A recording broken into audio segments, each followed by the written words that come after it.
Okay, I now want to turn to the negotiation process, and first quickly offer you an overview of the negotiations.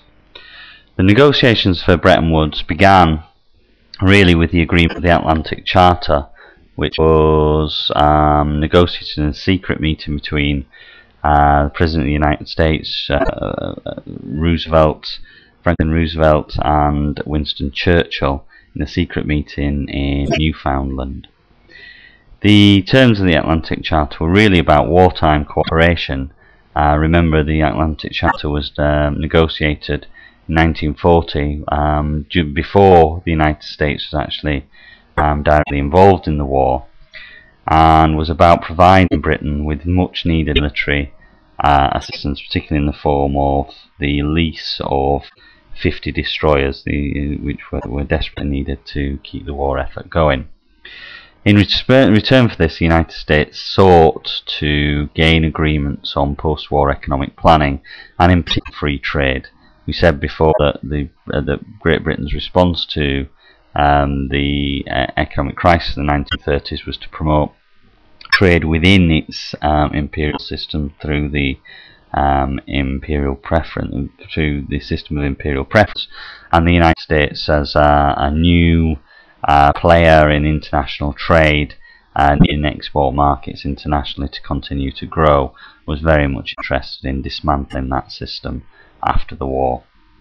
So the negotiations then progressed through the mutual aid lease agreements, giving detail on that, and again the United States was keen to press home its Britain's dependence on it to gain access to those markets, what Keynes later called the lunatic proposals of Mr. Hull, that is Cordell Hull, the United States Secretary of State at the time.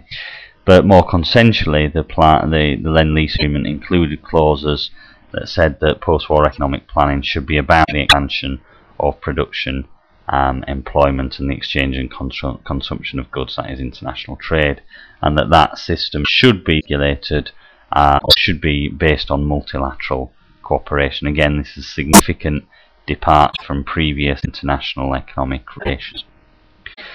Throughout 1943, both the US and the UK published alternative plans for international economic structure after the war. Keynes published his version in the which bound up in his idea for international clearing union, which was very much more radical than the alternative proposals put forward by Harry Dexter White for an international bank for reconstruction and an internationalization fund. And in fact, though, the next stage of negotiations in Washington during 1943 produced a joint statement by experts on the establishment of an international monetary fund, which looked much more like Harry Dexter White's version than it did Keynes. And again, that reflects the power imbalances between the two countries during this period.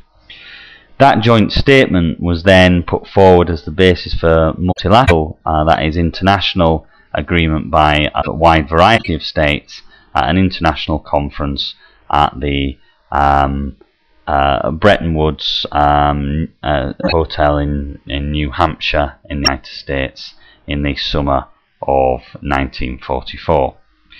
If I can just turn briefly to the ideas of John Maynard Keynes then, because these were perhaps the more radical and in some way worth considering, even though they weren't ultimately enacted.